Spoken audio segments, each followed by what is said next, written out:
नमस्कार, आप देख रहे हैं पहाड़ टीवी और मैं हूं आपके साथ स्मिता पटवार। चलिए रुक करेंगे उत्तराखंड की तमाम बड़ी खबरों का, लेकिन उससे पहले एक नजर आज की हेडलाइंस पर। प्रधानमंत्री के दौरे से पहले बद्रीनाथ पहुंचे सीएम धामी, पीएम की ड्रीम प्रोजेक्ट का लिया जायजा। महाराष्ट्र के राज्यपाल पहुंचे पंतनगर, किसान मेले का किया भ्रमण। दिवाली के त्योहार के मद्देनजर खाद्य विभाग की छापेमार कार्रवाई, 10 दुकानों को भेजे नोटिस। खनन कारोबारियों की शिकायत पर खनन विभाग ने जाखल नदी में चल रहे सरकारी चुगान की जांच व्यवस्थाएं। महाराष्ट्र के राज्यपाल भगत सिंह कोश्यारी 5 दिवसीय उत्तराखंड के दौरे पर पंतनगर कृषि विश्वविद्यालय पहुंचे। इस दौरान कुलपति मनमोहन सिंह चौहान द्वारा उनका स्वागत किया गया, जिसके बाद महामहिम राज्यपाल भगत सिंह कोश्यारी विश्वविद्यालय द्वारा आयोजित 112वें अखिल भारतीय किसान मेले में पहुंचे, जिसके बाद उन्होंने महाविद्यालय द्वारा लगाई गई स्टॉल का भ्रमण किया, जिसके बाद उन्होंने गांधी हॉल में आयोजित किसानों को संबोधित किया। मैं एक किसान का बेटा हूँ और किसान मेले में पहुँचा हूँ और सौभाग्य से किसान मेले में अभी तक मैं जो देख रहा हूँ, हमारे विश्वविद्यालय के यहाँ के जो बच्चे हैं वो अनेक नए नए प्रयोग कर रहे हैं। पंतनगर विश्वविद्यालय का वैसे बहुत बड़ा योगदान है और हमारी इच्छा ये है कि हमारे नए बच्चे, हमारे वाइस चांसलर, यहाँ के प्रोफेसर सब मिल कर के एक बार फिर से पंतनगर विश्वविद्यालय को ऐसा ऊँचा स्थान दें कि दुनिया में फिर से जैसा इसका पहले नाम था वैसा नाम हो। इसी कल्पना से मैं सितारगंज में कच्चे आढ़तियों द्वारा धान की बोली दूसरे दिन भी जारी रही। वहीं आढ़तियों के द्वारा धान की बोली शुरू कर दी गई और व्यापारी और किसानों में तोल को लेकर कुछ बहस भी हुई, लेकिन मंडी सचिव के समझाने पर तोल दोबारा प्रारंभ कराया गया। वहीं मंडी सचिव ने बताया कि सितारगंज क्षेत्र में पिछले दिन 35 धान की ट्रॉलियों की आढ़तियों द्वारा बोली लगाई गई, साथ ही दूसरे दिन 40 ट्रॉलियों की आढ़तियों द्वारा बोली लगाई गई। आज वैसे हमने जो है प्रातः 10 बजे से नीलामी का समय रखा था। 10 बजे से हमारे सारे किसान और हमारे जो भी रजिस्टर्ड कच्चा आढ़ते हैं वो नीलामी चबूतरे में नीलामी के लिए उपस्थित हो जाते हैं। आज भी सभी लोग सही समय पर आ गए थे, लेकिन जो आढ़तिया का ये कहना था कि क्योंकि वर्तमान तक यहाँ पर 35 से 40 राइस स्थापित हो चुकी हैं और पंजीकृत जो आढ़तिया हैं वो केवल 18 हैं। उसकी एप्लीकेशन बहुत लंबे समय से वहाँ पर पेंडिंग चल रही है। अगर वो लोग भी, उन लोगों को भी आढ़तिया का कोड दे दिया जाता है तो यहाँ पर खरीदारों की संख्या भी बढ़ेगी और उससे किसानों को भी जो है उनका जो धान आदि है वो जल्दी बिक जाएगा। तो उनका ये कहना था कि क्योंकि इसमें ज़्यादा देरी हो रही है तो हम जो है आज तो एक सांकेतिक रूप से इसका विरोध दर्ज करते हैं और जिस कारण इसमें विलम्ब हुआ। बाद में उच्च स्तर पर अधिकारियों से बात की गई तो उनके आश्वासन के बाद ये खरीद प्रक्रिया दोबारा प्रारंभ कर दी गई है और साथ ही कुछ पोर्टल से संबंधित कुछ ट्रॉलियों के वेट से भी समस्याएं आ रही थी।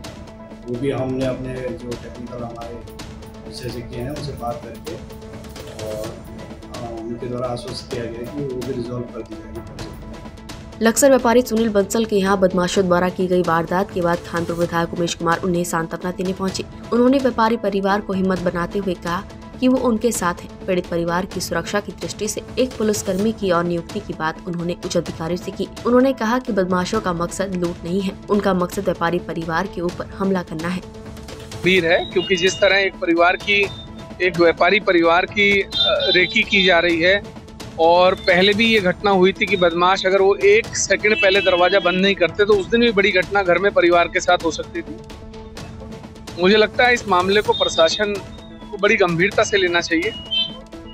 इसके संबंध में मैंने एसपी देहात को भी फ़ोन किया था और इंस्पेक्टर लक्सर को भी मैंने इसके संबंध में दिशा निर्देश जारी किए हैं कि किस तरीके से करना है। परिवार की सुरक्षा सबसे पहले है, परिवार की सुरक्षा भी होना चाहिए और मुझे लगता है कि मामला जो है जिस तरीके से जांच चल रही है और जो उनका जो कहना है 2-3 दिन में मामला खुल जाना चाहिए और ये खुलना भी ज़रूरी है क्योंकि इस तरह वरना एक व्यापारी परिवार सारा जीवन डर और भय में जीता रहेगा कि घर से बाहर निकलेंगे कब बच्चों पे हमला हो जाए, कब बहन बेटियों पे हमला हो जाए, कब उनके ऊपर हो जाए। तो क्योंकि मकसद लूट नहीं है, मकसद है परिवार पर हमला करना।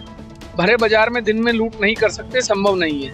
तो ये जो मकसद है इसके पीछे क्या कारण है उसका खुलासा होना बहुत ज़रूरी है अगर इस तरह बदमाश सरेआम आके हमला करेंगे, पुलिस पे भी गोली चला देंगे, तो आप खुद समझिए कि कितने बेखौफ बदमाश हैं। बैरीनाग पुलिस के द्वारा पुलिस अधीक्षक लोकेश्वर सिंह के निर्देशन में शराब पीकर वाहन चलाने वालों के खिलाफ अभियान चलाया गया है। थाना अध्यक्ष हेमचंद्र तिवारी ने बताया कि शराब पीकर वाहन चलाने वालों के खिलाफ अभियान चलाया है, जिसमें 6 टैक्सी, ट्रक, कार चालकों को शराब पीकर वाहन चलाते हुए पकड़ा और गिरफ्तार कर वाहन को सीज कर दिया गया है। पुलिस अधीक्षक महोदय के आदेशानुसार जनपद में शराब पीकर वाहन चलाने वाले वाहन चालकों के खिलाफ कार्रवाई की जा रही है। इस संबंध में अब तक थाना बैरीनाग में 6 वाहन चालकों के विरुद्ध कार्रवाई कर 6 वाहनों को सीज किया गया है। यह अभियान निरंतर जारी रहेगा। एवं मैं आपके चैनल के माध्यम से एक अपील और करना चाहता हूं कि जो भी माँ बाप अपने बच्चों को वहाँ मोटरसाइकिल वगैरह दे रहे हैं, ये अपने नाबालिग बच्चों को मोटरसाइकिल वगैरह न दें। और समस्त जनता से अपील करता हूँ कि वाहन चलाते समय, दोपहिया वाहन चलाते समय दोनों सवारियाँ हेलमेट का प्रयोग ज़रूर करें। और आगामी दीपावली त्यौहार आ रहा है, इस संबंध में अपनी सुरक्षा की दृष्टि से अपना वाहन चलाएं एवं नशे में बिल्कुल वाहन न चलाएं। अल्मोड़ा जिले के विकासखंड सल्ट में बीते कुछ दिन पहले दलित नेता जगदीश चंद्र की भिकिया सेन में बेरहमी से हत्या की गई थी। वहीं पनुआ देखुन के ग्रामीणों ने प्रदेश की धामी सरकार के प्रति भारी आक्रोश दिखा। ग्रामीणों का कहना है कि अंकिता भंडारी हत्याकांड में प्रदेश के मुख्यमंत्री पुष्कर सिंह धामी अंकिता के परिजनों से मिलने अंकिता के घर गए, शोक संवेदना व्यक्त की। अंकिता भंडारी के परिजनों को 25 लाख का चेक सौंपा। अंकिता भंडारी का प्रकरण फास्ट ट्रैक कोर्ट में चल रहा है, लेकिन प्रदेश के मुख्यमंत्री जगदीश के परिजनों से मिलने तक नहीं पहुँचे। हत्याकांड हुआ हत्याकांड के अंदर जो पनादोपन निवासी थे और उनके पास विधायक प्रत्याशी भी रह चुके हैं, ऐसे जघन्य अपराध का निंदा करना एक सामाजिक और सभ्य पुरुष का व्यक्ति का हर किसी का दायित्व होता है कि ऐसी घटनाओं की निंदा करे, पीड़ित परिवार के प्रति संवेदना व्यक्त करे। मगर सामाजिक एक सभ्य पुरुष को तो छोड़िए, यहाँ के मुख्यमंत्री या क्षेत्रीय विधायक महेश जीना जी बीजेपी के किसी भी नेता द्वारा इस अपराध की कोई निंदा नहीं की गई और साथ ही जगदीश के परिवार के प्रति कोई संवेदना व्यक्त नहीं की गई। उनके साथ न्याय का कोई भरोसा आश्वासन नहीं दिलाया गया। साथ ही ये मुख्यमंत्री ने दर्शाया है कि वो भी एक जातिवादी मनुवाद से ग्रसित व्यक्ति हैं और मनुवादी मुख्यमंत्री उत्तराखंड की प्रदेश की मुख्यमंत्री कुर्सी पर बैठा है, तो उत्तराखंड में दलितों को सोचना होगा कि जब तक मनुवादी मुख्यमंत्री उत्तराखंड प्रदेश की मुख्यमंत्री की कुर्सी पर बैठा है, तब तक दलितों का भला नहीं हो सकता। इनकी आवाज़, इनके हत्या आगे भी जारी रहेंगी, इस प्रकार के उत्पीड़न जारी रहेंगे और दलितों को इसके खिलाफ बोलना होगा, आवाज़ उठानी होगी और आएंगे भी और मुख्यमंत्री को इसका परिणाम आगे भी झेलना होगा। मैंने सुना था कि इसी केस में निकिता हत्याकांड में माननीय मुख्यमंत्री जी ने 25 लाख रुपए दे दिए हैं और हमें कभी मुख्यमंत्री जी ने इसको ध्यान नहीं दिया, सल्ट में ध्यान नहीं दिया और ना ही हमारी कोई बात सुनी। 2-3 लोग मंत्री लोग भी आए, उन्होंने भी अपनी खाली आके चले गए, खाली खाना पूर्ति की। मैं माननीय मुख्यमंत्री जी से कहना चाहता हूँ कि जिस तरह निकिता को मुआवजा दिया गया, उनको आर्थिक सहायता दी गई, उसी प्रकार जगदीश हत्याकांड में भी कुछ दे दें तो हम माननीय मुख्यमंत्री जी का आभार व्यक्त करेंगे। नहीं तो फिर हमें अपनी अगली रणनीति बनानी पड़ेगी। हम इस हत्याकांड के लास्ट तक जब तक न्याय नहीं मिलता तब तक हम लगे रहेंगे, हम आंदोलन भी करेंगे, हम अगली रणनीति भी बनाएंगे। मैं माननीय मुख्यमंत्री जी से कह रहा हूँ हाथ जोड़ के, जो एक बार जगदीश हत्याकांड के भी बारे में कोई बोला। कुख्यात सुनील राठी को तिहाड़ जेल से हरिद्वार की रोशनाबाद जेल में शिफ्ट किए जाने के बाद न सिर्फ जेल प्रशासन की चिंता बढ़ी हुई है, बल्कि पुलिस ने भी कुख्यात से मिलने और जेल में आने जाने वाले लोगों पर निगरानी बढ़ा दी है। रविवार को सुनील राठी को हरिद्वार जेल में शिफ्ट किया गया। सुनील राठी पर हत्या कारोबारियों से रंगदारी मांगने और जेल के अंदर रहकर नेटवर्क चलाने के आरोप लगते रहे हैं। हरिद्वार के एसएसपी ने बताया कि सुनील राठी के पेशी पर जाने के दौरान अतिरिक्त सुरक्षा लगाई जाएगी। वहीं हरिद्वार जेल प्रशासन ने भी सुनील राठी को किसी दूसरी जेल में शिफ्ट करने को लेकर अधिकारियों को पत्र लिखा है। हरिद्वार जेल के अंदर सुरक्षा के जो इंतजाम होने वो तो जेल प्रशासन आपको बता पाएगा, लेकिन बाहर के बारे में ये हरिद्वार पुलिस ने मैंने ये सुनिश्चित किया हुआ है कि जब भी वो किसी पेशी पर जाएगा तो अतिरिक्त पुलिस जो है व्यवस्था वो की जाएगी। इससे पहले सर देखिए ना, मैंने फिर आपसे कहा कि जेल के अंदर का प्रशासन जेल प्रशासन का होता है, उस पर मेरा कुछ कहना उचित नहीं है, लेकिन उससे मिलने जुलने वाले जो भी लोग हैं, जो उसको मिल रहे हैं, जो उसके संपर्क में आ रहे हैं, उनके पीछे हम लोग निश्चित रूप से अपना एक जो खुफिया तंत्र होता है और हमारा एक मुखबिरों का नेटवर्क होता है वो हम ऑन रखेंगे। सात समुंदर पार अमेरिका में भी उत्तराखंडी प्रवासियों द्वारा दीपावली की धूम मनाई जा रही है। आपको बता दें कि अमेरिका में निवासरत टिहरी के निवासी सच्चिदानंद सीमाल ने बताया कि उत्तराखंडी प्रवासियों द्वारा अपने त्योहारों को विदेशों में भी खूब धूमधाम से मनाया जा रहा है। इसी कड़ी में अमेरिका में हमारे द्वारा इस बार बड़ा ही भव्य कार्यक्रम आयोजित किया गया है। प्रणाम दोस्तों, आप सभी को सच्चिदानंद सीमाल का प्रणाम। हम इस बार अमेरिका के वाशिंगटन स्टेट में सिएटल शहर है, उसमें पहाड़ी बग्वाल और इगास कार्यक्रम करने जा रहे हैं। ये एक भव्य कल्चरल प्रोग्राम है जिसको हम नवंबर में मना रहे हैं। जो हमारी इगास पर्व है, लोक पर्व, उसको अमेरिका में इस बार मना रहे हैं। हमने यहाँ पे एक संस्था फॉर्म करी है जिसका नाम उत्तराखंड एसोसिएशन ऑफ वाशिंगटन है, और पूरे वाशिंगटन स्टेट से जितना भी उत्तराखंडी लोग हैं वो उससे जुड़े हुए हैं। हम करीब यहाँ पे 70 फैमिलीज़ अराउंड है, और बहुत ही एक भव्य प्रोग्राम हम करने जा रहे हैं जिसको नवंबर में हम करेंगे, जिसमें काफ़ी पहाड़ी कल्चरल एंड पहाड़ी खान पान और पूरी उस तरीके से ही उसको मनाया जाएगा। और अपने ट्राई करेंगे कि पूरे कल्चरल एक्टिविटीज़ को उसमें लाएं, अपना एक भव्य प्रोग्राम यहाँ पे आयोजन करने की कोशिश कर रहे हैं। ये शायद अमेरिका के इतिहास में पहला ऐसा प्रोग्राम होगा जो इतनी धूमधाम से कल्चरल के साथ में मनाया जाएगा, और एक अच्छा संदेश यहाँ से जाएगा कि अपने लोक पर्व को हम लोग ना भूलें और उसको मनाते रहें अपने देश में भी और अपने देश से बाहर भी, जहाँ भी आप लोग हैं।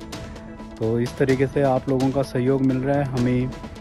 हमारे माननीय मुख्यमंत्री जी का संदेश मिला, उनके लिए उसके लिए भी हम उनको धन्यवाद करते हैं। हमें हमारे उत्तराखंड के मूल के और पहाड़ प्रेम श्री भगत सिंह कोश्यारी जी, राज्यपाल महाराष्ट्र, उनका भी संदेश मिला, हम उनको भी धन्यवाद देते हैं। नमस्कार, मुझे यह जानकर बहुत खुशी हुई है, अमेरिका में रह रहे हमारे उत्तराखंड के प्रवासी भाई बहन America association of Washington America संस्था के अंतर्गत पहाड़ी बग्वाल एवं इगास का आयोजन सिएटल शहर में कर रहे हैं। यह अत्यंत गर्व की बात है कि अमेरिका में भी उत्तराखंड का लोक पर्व इगास पौराणिक तरीके से मनाया जा रहा है। इस तरह के आयोजन हमारी लोक संस्कृति और पौराणिक मान्यताओं को वैश्विक स्तर पर स्थापित करने में बहुत मददगार साबित होंगे। उत्तराखंड की उत्तरोत्तर प्रगति के लिए आप सभी मिलकर अपनी सहभागिता करेंगे, ऐसा मेरा विश्वास है। मैं समस्त टीम को हार्दिक शुभकामनाएं और बधाई देता हूं। अद्भुत प्रेरणादायक अमेरिका में बसे हुए हमारे प्रवासी बंधु अमेरिकन एसोसिएशन ऑफ उत्तराखंड हमारी उस महादेश में सिएटल में हमारे उत्तराखंड की लोक संस्कृति, लोक पर्व इगास, जिसको हम बूढ़ी दिवाली भी कहते हैं, उसको मनाया। और वहाँ हमारी अन्नपूर्णा पकवान, उत्तराखंड के भोजन व्यंजन आदि सब की खुशी देते हैं। हमारी संस्कृति की ध्वज पताका, हमारे पकवानों, हमारे अन्न की, हमारी जैविक उत्पादों की राज्य को अमेरिका की धरती तक लेकर के जाने वाले सभी भाई बहनों को, यूके के अपने दोस्तों को मैं बहुत बहुत शुभकामनाएं देता हूँ। बहुत बहुत बधाई। इगास का लोक पर्व आप सबको बहुत बहुत शुभ। जय जय। हम त्यौहार चाहे छोटा हो चाहे बड़ा हो, अपने घर में अपनी परंपराओं के साथ अपने गांव में अपने शहर में मनाते हैं। और इस बार अमेरिका में इगास का त्यौहार, बग्वाल का त्यौहार मनाया जा रहा है अमेरिका के सिएटल शहर में। अपने खान पान, अपने पहाड़ी परंपराओं के हिसाब से वो सब आयोजन किया जा रहा है। तो इसके लिए मैं अमेरिका में रहने वाले सभी उत्तराखंडी प्रवासी भाइयों को बहुत बहुत बधाई देता हूँ, धन्यवाद देता हूँ कि आप अपनी संस्कृति को उत्तराखंड से अमेरिका तक में रहते हुए उसको बड़े धूमधाम से मना रहे हैं। तो मेरी ओर से आप सबको बहुत बहुत बधाई। धन्यवाद, पूरी टीम को बधाई, क्योंकि ये आयोजन करना, अमेरिका जैसे शहर में आप नौकरी कर रहे हो या काम कर रहे हो या व्यवसाय कर रहे हो, ऐसे में अपने परंपराओं के लिए और अपने त्यौहार के लिए आप इस तरह से समय निकाल रहे हो, धन उसमें खर्च कर रहे हो, तो आप सब लोग बड़े दिल से बहुत बहुत बधाई के पात्र में। खुश रहिए अपने परिवार के साथ, आपके घर के बच्चों को, बड़ों को, सबको हमारा प्रणाम। उत्तराखंड की तमाम बड़ी खबरों में फिलहाल इतना ही। बाकी खबरों के लिए देखते रहिए पहाड़ टीवी। नमस्कार।